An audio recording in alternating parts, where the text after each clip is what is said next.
Estamos siguiendo la traducción del libro Las dos repúblicas o Roma o los Estados Unidos. Estamos comenzando un nuevo capítulo que es el número 27, que lleva por título La conspiración tiene éxito, y su primera parte. La primera edición de este libro se terminó y fue a impresión en agosto de 1891. En este capítulo de esa edición, el autor discutió las probabilidades de que la gran conspiración tendría éxito. En ese momento señalamos y discutimos ampliamente las usurpaciones por las cuales, en violación de todos los principios de la Constitución, el poder religioso había sido capaz de aferrarse al gobierno hasta tal punto que fue confesado imposible zafarse, a saber, capellanías gubernamentales, proclamas religiosas por el presidente y apropiación de dinero público a las iglesias por el Congreso.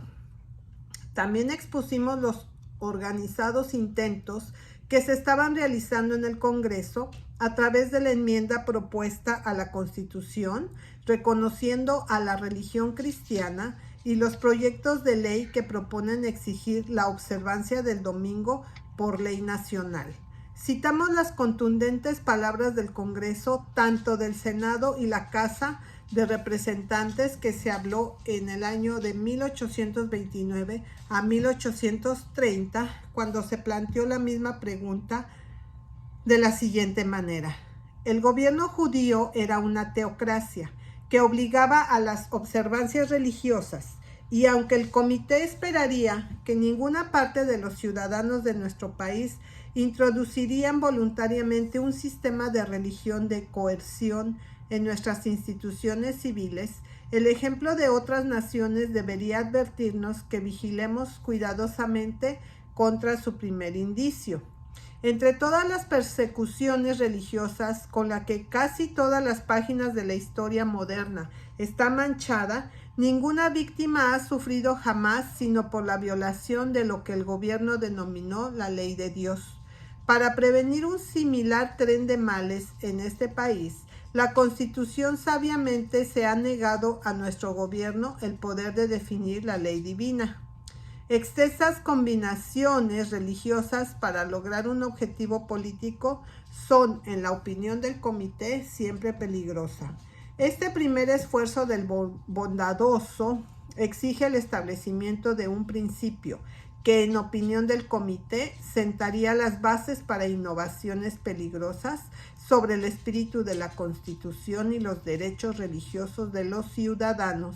Sabiendo que extensas combinaciones religiosas para efectuar un objeto político de hecho siempre son peligrosos, y sabiendo que aquí existía la combinación religiosa más extensa que era posible formarse en los Estados Unidos y formado para este mismo propósito, sabíamos que el peligro era real, y en vista de esta peligrosa situación como estaba entonces, cerramos el libro con las siguientes palabras. Conclusión. Los principios ejemplificados en la Constitución de los Estados Unidos en lo que respecta a la religión fueron anunciados por primera vez por Jesucristo y fueron predicados al mundo por sus apóstoles y los primeros cristianos. Durante 250 años el Imperio Romano se opuso a ellos, pero al fin ese imperio se vio obligado a confesar la justicia de los principios y así reconocer la victoria del cristianismo. Entonces, obispos ambiciosos y eclesiásticos políticos tomaron ventaja de una crisis política para asegurar el control del poder de la sociedad civil y, en nombre del cristianismo, para pervertir la victoria que el cristianismo había ganado tan noblemente. Esto creó el papado, un despotismo religioso, y rápidamente forjó la ruina del Imperio Romano, y resultó ser una maldición para las edades que siguieron. Luego vino el protestantismo, quitando el yugo del papado y reafirmando los principios del cristianismo, respetando la religión y el Estado. Sin embargo, desde Martín Lutero hasta Roger Williams, en todos los lugares y en todas las formas, en cualquier lugar que era posible, el profeso protestantismo Siguiendo el ejemplo del papado, se apoderó del poder civil y lo utilizó para restringir y reprimir la libertad de la mente y para perseguir a los que optan por pensar de manera diferente a la mayoría religiosa. Así, tras la prueba de las edades por el paganismo, el catolicismo y falso protestantismo, se demostró al mundo que cualquier conexión entre la religión y el Estado es degradante para ambos, que si el poder religioso se eleva por encima del poder civil es ruinoso para el Estado, y que los derechos civiles y religiosos son seguros y la religión y la libertad van a avanzar juntas, solo cuando la religión y el Estado estén separados.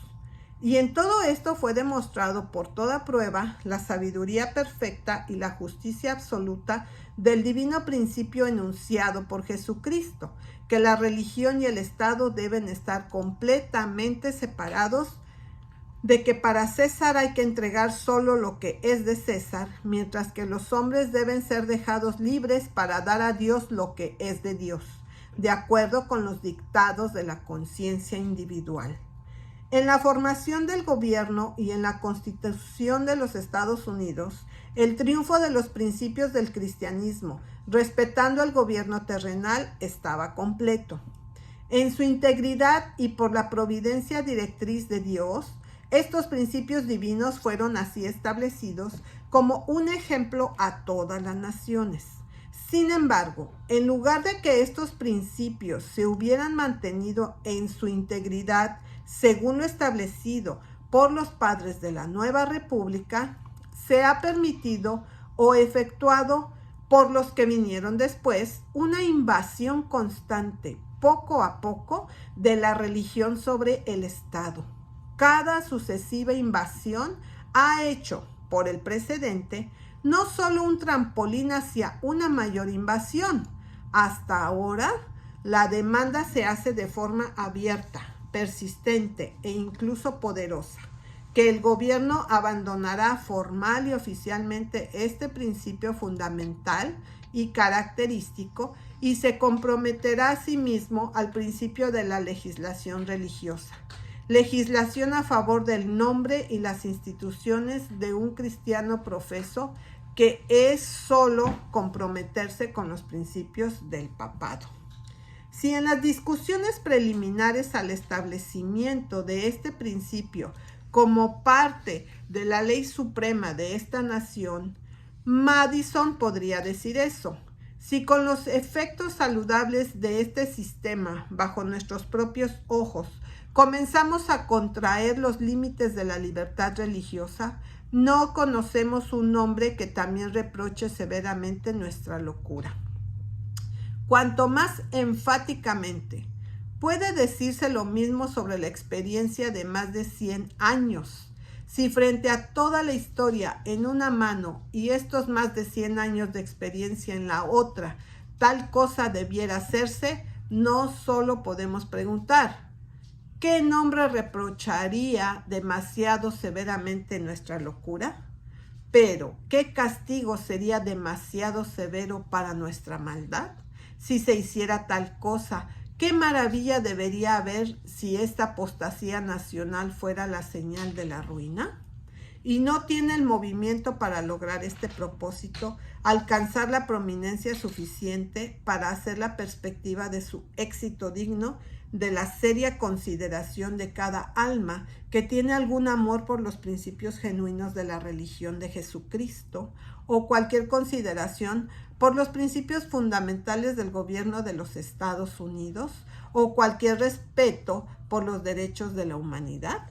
Si lo que ya ha sido logrado en esta dirección no es suficiente para despertar a cada persona con la más activa y seria diligencia en defensa de la herencia divina conferida al mundo por Jesucristo y que nos legaron nuestros revolucionarios padres, ¿qué más se puede requerir para hacerlo? Hemos visto el aumento, el rápido crecimiento y el objetivo, tanto inmediato como definitivo, de la combinación religiosa más fuerte que posiblemente podría formarse en los Estados Unidos. Y de hecho, teniendo ya la sanción de tal variedad de religiosos procedentes por parte del gobierno y el favor de fuentes poderosas de tantas piezas distintas de legislación religiosa, ¿qué es lo que obstaculiza el éxito total del movimiento en su único objetivo principal? Es evidente que incluso ahora todo lo que queda es traer a una cuestión en la que los votos decidirán. Si primero se somete a votación en el Congreso, las probabilidades son totalmente a favor de que se lleve. Durante el 51º Congreso, el New York Independent intentó una especie de censo de la posición dominical de los miembros. No respondió la mayoría de los miembros, sino que la gran mayoría de los que respondieron se expresaron a favor del reconocimiento gubernamental del carácter sagrado del domingo, cerrando la próxima Feria Mundial el domingo. Pero, aunque una votación fracase en un Congreso ya elegido y la pregunta deba ser la cuestión en una elección del Congreso, aún las probabilidades son que la combinación religiosa podría asegurar suficientes miembros para llevar su esquema de alguna manera a un problema exitoso. Y si la combinación puede tener éxito en hacer que el gobierno se doblegue a su voluntad en un solo punto, todo lo demás que contemplen seguirá. Si se da el primer paso al último, entonces se da un paso igualmente seguro, porque el último paso está en el primero. El gobierno de los Estados Unidos es el único que alguna vez ha existido en la Tierra que por sus principios fundamentales y su ley suprema ha estado en armonía con la palabra de Dios en lo que respecta al gobierno terrenal. El único que alguna vez se comprometió a una separación distinta y positiva de la religión, y por lo tanto el único gobierno desde que el papado surgió que siempre estuvo completamente separado de los principios del papado. Contra esto, el papado y aquellos que aferrados a sus principios siempre han protestado. Ellos siempre insistieron en que era un experimento que nunca podría ser hecho para tener éxito.